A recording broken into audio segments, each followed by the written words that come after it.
The race for the Senate presidency has continued to intensify with barely 3 days to the proclamation of the 10th National Assembly. The contest is mainly between two political gladiators, former governor of Afegbua State, Godswill Akpabio, and the former governor of Zamfara State, Abdulaziz Yari. The two candidates are in a last-minute push to galvanize support from senators-elect to pick the ticket.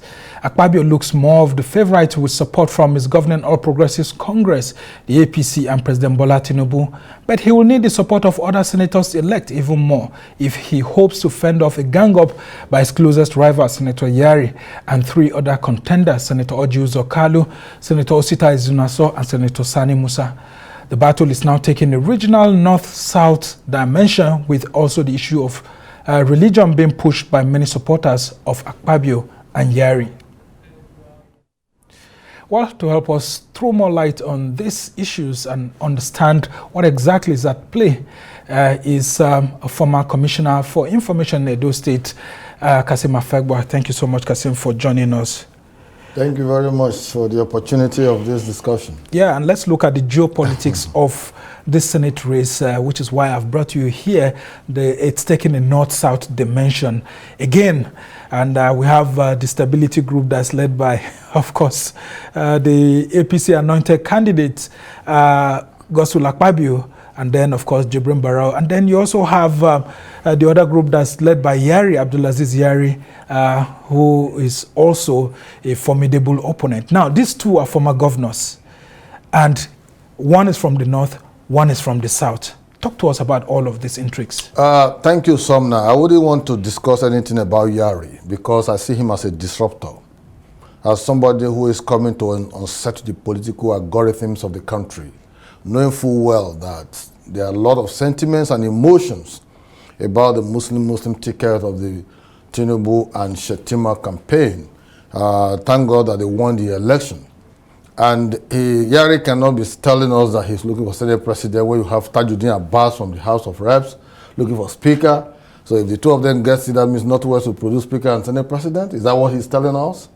I think people must respect the position of the party. No matter how small a party is, no matter how big a party is, the supremacy of the party must be held sacrosanct at all times. And in this case, the party, in its wisdom, having consulted, has said that Godswill Akpabio should represent it at the Senate, and Jibrin Barao should be the Deputy Senate President from the Northwest. Now, they've said Abbas should be the Speaker, and Ben Kalu should be the Deputy Speaker. If you look at the geopolitics, if you look at the algorithms of the power distribution, having acquired power, you have the distribution of it is also another issue. Yeah, very tough issue in Nigerian politics. Now you have an Akpabio who is a Christian from the south. That will have, that will give some level of stability. That's why you had the stability group, because you may not consider religion as a factor, but it came out so, pointedly in this last elections, especially when President Tinubu came up with a vice presidential candidate who is now a vice president of the country, a Muslim. So in the consideration of the party, they felt it's good for us to balance those factors of religion, geopolitics, and what have you. So Godswill Akpabio is the one that some of us are pushing for. And we're pushing for it not because it's inconsequential. We're pushing for him because he's a formidable Nigerian, a performer, a transformer, who, when he was governor, you can point at things he did to transform a rural community of Akwa Ibom, Uyo and its environs, into a cosmopolitan city. Yeah, when you say now, we are pushing, you don't have a vote on that day. I may not have vote. No, but I have senators from my outside state. The ring to actually watch what's going on inside. I have senators from my state. I have senators who are my friends. I have people that are... How much of lobbying have you been doing? A lot of it. A lot of it. And what have you been hearing from them, actually? You see, the point is, Akpabio remains the candidate to beat. That is known. But when you have... And the reason for my supporting him is because of his competence and ability to deliver when it matters most. Where he has worked before as a governor, he has footprints to speak to his governance and administration. When you compare the two persons, the opposed apply. We're talking about quality and quantity. Yeah, but we hear that Yari is matching Akpabio's dollar for dollar, naira for naira. And that's the race that we are in now. It's more of money rather than what these two gentlemen will do for Nigerians. I haven't seen dollar on the Akpabio camp. I am close to Akpabio. I've been going with him and all that. But I've been hearing of dollars on the other side. And that is the sad story. That is the sad aspect of it. And it is good for Yari to maintain some level of humility and calmness. Because yesterday, men of powers today were being arrested. Those who thought that heavens will fall if they were being touched. Just today, we heard that Emefiele was arrested. Yeah, amen. And Nigerians are jubilating because they felt his policy on the naira swap was bad. Now today they say Yari is distributing dollars. Abi, tomorrow they pick him up. He should not flex. Yeah, isn't Akpabio facing the same thing? Because Akpabio is quoted to have said that what money cannot do, more money can do it. Is it that money that's pushing him forward? That is from those who and we hear that Akpabio is pushing dollar to dollar. For every dollar Yari brings, he's pushing same out. We are not seeing Yari in the context, except from the point of view of a conspirator. You are sure? Not even with the gang up? No, wait now. All of those people meeting. They are all conspirators. That's the truth. When you are conspiring against your party, that means you are not a party man. If you are a party man, you follow the dictates and directive of your party, irrespective of how much... These are Nigerians, and the constitution is what they are bound to obey at all times. Because the party's mood can change at any time. Sumner, let me tell you something that we must take serious at all times, because we are talking about those who will represent us at the lawmaking body. You see someone, Yari, who ran to the court to go and obtain an ex parte order and placing it on front page of newspapers as advertorial. That has put a slur on his character and content. Whether you Isn't Akpabio facing the same issue? I mean, he has issues with the anti-graft agencies. I haven't heard that he's been indicted or in any one way or the other. No, you can say you have issues. He has issues with EFCC, but there has not been any concrete thing brought before him. All those announcements by EFCC were just part of the gang up you are talking about. Some persons were beating drum underneath to just put Akpabio's name in the public domain. You think the FCC is not independent enough to be able to do his job and invite an Akpabio to come and clear the issues based on petitions against him? He's overwhelmed by politics. They get involved in politics. I don't want us to discuss that because the kind of information some of us have, they are not things that we should say on TV, because when you say that, are very strong allegations. You marvel at them. It's a simple thing. I've taken some training in anti-corruption fight, and I can tell you that what the EFCC is doing is not the proper way to follow the fight for anti-corruption, and I can do a whole lecture on that. But the point I'm making is that, you see, party supremacy must be held sacrosanct at all times.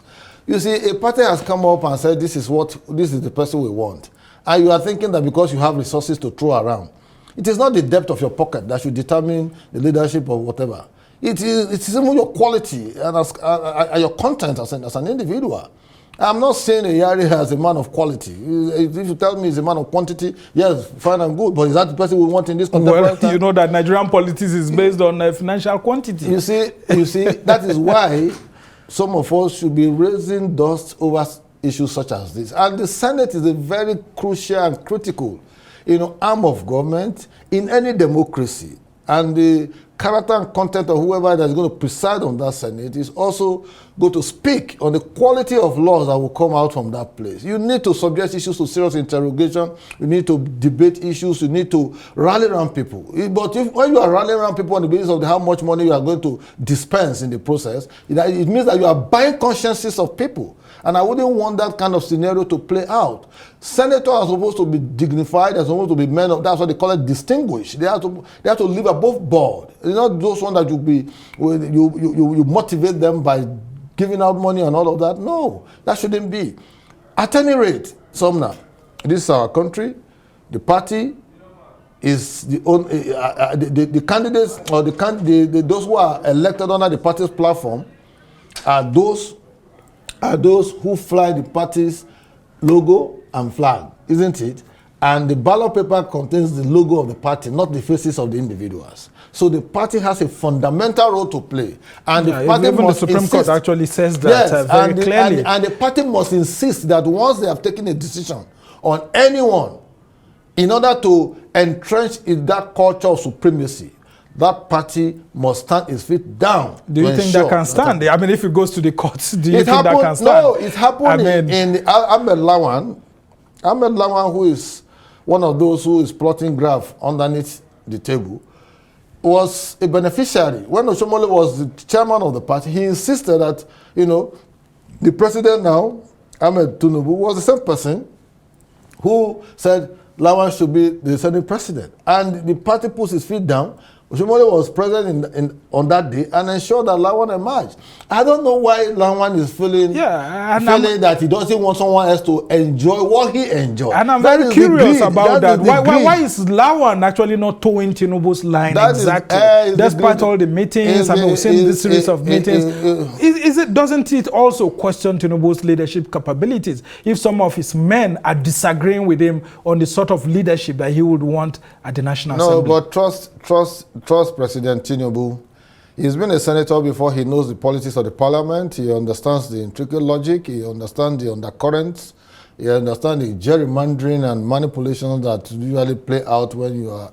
Of course, he survived all the conspiracies against him to become president of Nigeria. Nobody gave him a chance. They called him all manners of names and all of that. But today, he's the president of the country, duly elected by Nigerians. And since he's come on board, he's done so well. So well. Although his election is still being challenged in court. So for Ahmed Lawan, I think he should speak to his conscience.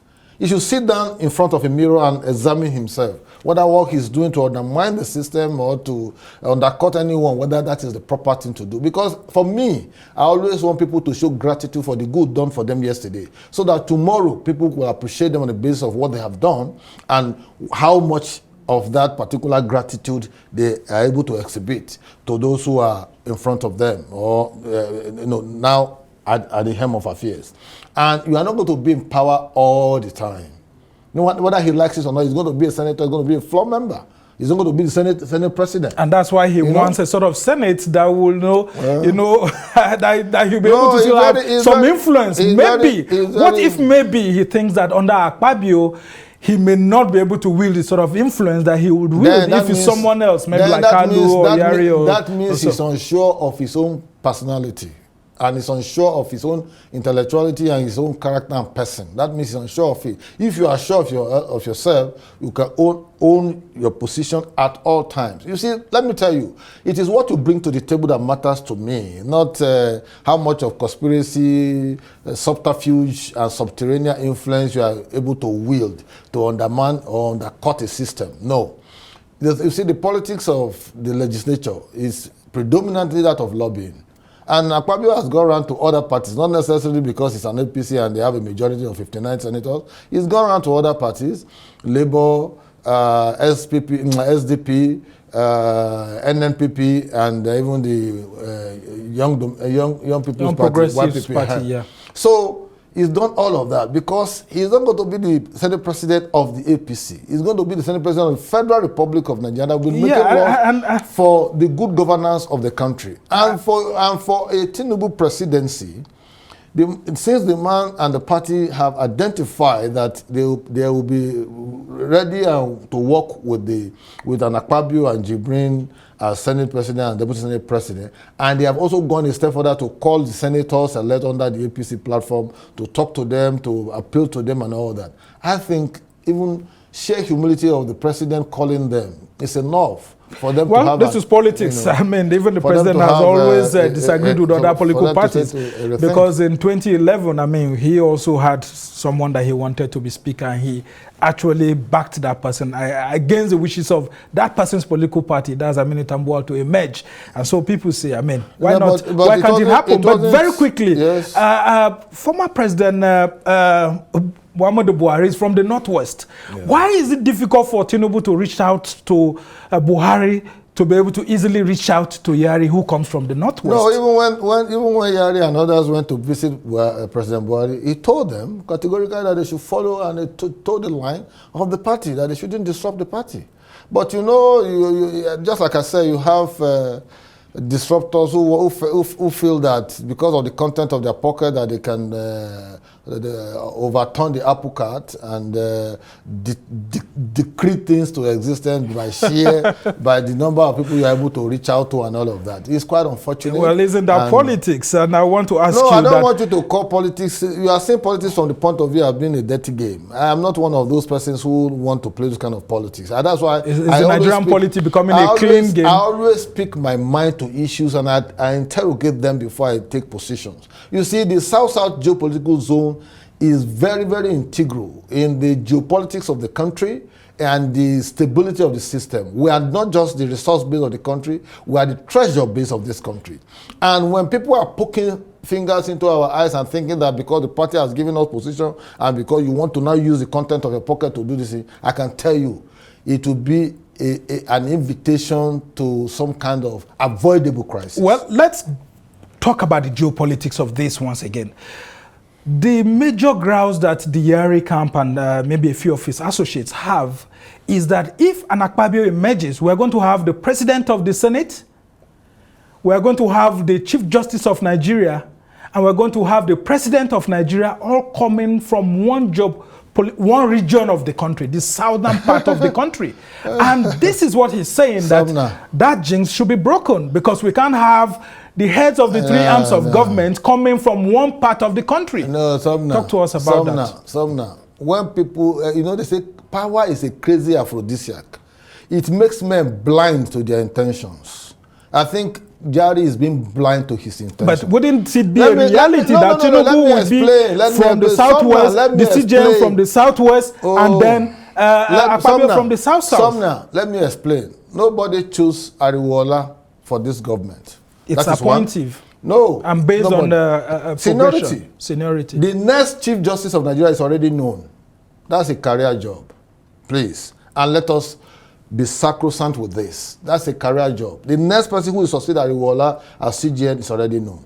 But again, Yari and his group are also forgetting the historical antecedents that cultivated the Buhari presidency or culminated in the Buhari presidency. They removed Onogen, a South-South person, and put Tanko, isn't it? We're advancing very frivolous and flimsy reasons. President Buhari was a president. Bukola Saraki, he was from the north. Muslim, all three Muslims. Senate president, CJN president. Did you hear us shouting? Because we are very civilized people. Did you hear the South saying that, no, it's all this thing? No. Because we just felt that they were playing politics that suit them. And that also earned President Buhari the sobriquet of being a nepotist. So is the South trying to reply? No, it's not this thing. Is that what we're going to have? No. You see, the power distribution now is very, very distinct. The Speaker of the House of Reps is being primed for Northwest Zone in Abbas. The Deputy Speaker is being primed for Southeast. The South-South is being primed for Senate President. And the same Northwest again being primed for Deputy Senate President. Two dominant positions going to the Northwest Zone. Which is why the North Central has also been protesting. Yeah, the North Central has gotten SGF and the chairman of the party. You understand? Those two positions are very key, in the life of any administration. And so the North Central Zone, I had advocated before that they should give Speaker to North Central. But when the SGF got to them, I said, okay, this is fair enough. So you think that's settled? It's fair enough. Because let me tell you, to acquire power is one. To distribute power is another. And for a multi-ethnic society, for a plural society like Nigeria, You have to consciously and deliberately do things that will abate the crises that are so prevalent. But we are practicing democracy. What if the senators elect get into that hall that day and they are sworn in, and eventually someone from the north emerges? I mean, because they have a right to elect. They have the constitutional right to elect whoever they choose to preside over them. You see, then the idea of lobby that you are talking about will have been eroded. That's one. You see, you may say today it pleases you, just the same way it pleases Emefiele to swap naira and dealt with all of us. People died and all of that. They were talking to him, was even saying he has power over the Supreme Court. The Supreme Court gave judgment. Well, but today, we didn't hear of that. But let's today, just restrict it to the politics of what we're talking about. I'm just drawing an inference. Yeah. So men of power should be temperate with the way and manner they do things. You may have all the power today, but you are not God. No man can play God. Do you think that if that Senate president happens to be someone who emerges from the north, there will be a legitimacy crisis? The person may have a legitimacy issue.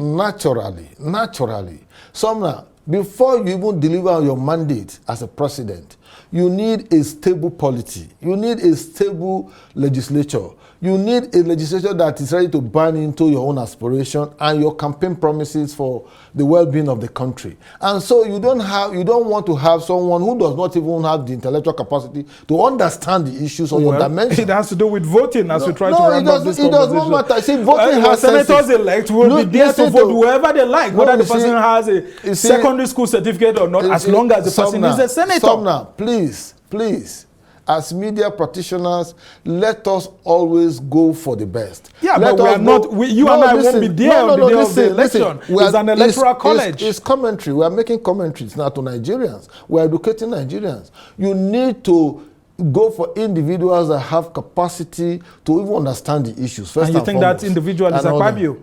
Of course. Aside from being a lawyer, he's a very sound mind. He has held positions and we have seen things they have done. These two persons have held positions. Go to Zamfara, go and see the light there.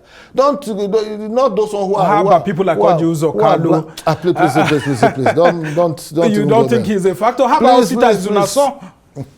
See, Sumner, I've said it on different platforms. I'm a very blunt analyst. I don't like to beggar issues. You understand the point? You may not as you try to round off the conversation. You may not like my face for it, but the point is, and the Southeast geopolitical zone cannot be having Senate presidency as a sense of entitlement. They've been there 5 different times within 8 years. They decide to balkanize it because everybody wants to be a Senate president. Or every state wants to present a Senate president in the Southeast. Now, they had deputy Senate president for 12 years. If you put them together as 20 years in the life of this 24 years administration and democracy. So it should be a turn for the South-South geopolitical zone for our geopolitical relevance. Yeah, but the South-South also had the deputy Senate president in Ovie Omo Agege in this Senate, which is just ending today. 4 years. 4 years. 20 years of some other people, 4 years of South-South. And you cannot equate the two geopolitical zones in terms of their contribution to the success of the Tinubu presidency. That must be very critical. Because as a senator, you won your election, you scored 40,000 votes, you are giving your presidential candidate scoring 6,000 votes. If he had lost, if Tinubu had lost, would they be shouting about Senate presidency, all this person you are calling? So please, those who contributed so well to this process, they must be encouraged on the basis of geopolitical balance. I've told you, religion has become a dominant issue in our political equation. And for that reason, you have to consciously do things that will put paid to all cries of acrimony, cries of marginalization. Very quickly before I let you go, Kazeem Afegbua, are you afraid of the block votes of the North when it comes to voting in the National Assembly? No, there's been that traditional block vote that the North goes one way. Once they say they are going one way, they just go straight. And of course, when you look at the composition of senators from the North and the South, you know that there are more senators elect from the North. I'm coming. We didn't see the block votes in the election of February 25th, because PDP literally got more votes than us in the northern zone. And so that blog we are talking about, we didn't see it. But at any rate, we appreciate the effort that persons put forward, particularly those 14 governors that stood their ground that the presidency should be ceded to the southern part. Reason why I decided to leave PDP and all of that. And so I will continue to commend them, those 14 governors, for standing firm at a time that everybody was thinking that they were going to do another conspiracy to bring Lawan Ahmed and all of that. And I don't want Lawan's name to be featuring in all these subplots and, you know, conspiratorial tendencies. It's becoming more like a second nature. That shouldn't be it. We must begin to look at the bigger picture of the Nigerian Federation. And you think Akpabio has reached out enough in the north to be able to gain their confidence and all of that, including reaching out to the opposition parties, the Labour Party, he has gone around all the parties, visited their chairman, visited their secretariat, everywhere, has met them and all of that. And, you know, continuously is still doing that until Tuesday. And I'm hoping that every other person will step down, maybe before Tuesday, that they will give Akpabio a sense of a consensus candidate, because the party has spoken and the president should be respected. Will you still sound like a Democrat like this on Tuesday evening after the elections if Akpabio doesn't emerge? No, does not arise. No, not at all, not at all. All right, I want the best. I want the best for my country. I want quality. I don't want quantity. All right, what a very good way to actually end this conversation. We must thank you so much, Kazeem. Thank you very much. Afegbua is a former commissioner for information, Edo State, political strategist, analyst, former chairman of a national party. Yes, call me anything. I'm very entrenched in the political. Yeah, I mean, so we can only wish you and your other supporters well as you move towards the Akpabio stability camp and all of that. Tuesday is just right here. And it's right here. And we want the best for the country. Drama. We have the best for the country. There will be drama no drama because the president people will be sleeping in the car park. No. The president understands the issues. He has spoken to them. They should naturally defer to him as father of the nation to do what he actually desires. We know Bola Tinubu to be a strategist and politician too. So as president now, we all wait to see what dice he will be rolling on election day on June the 13th.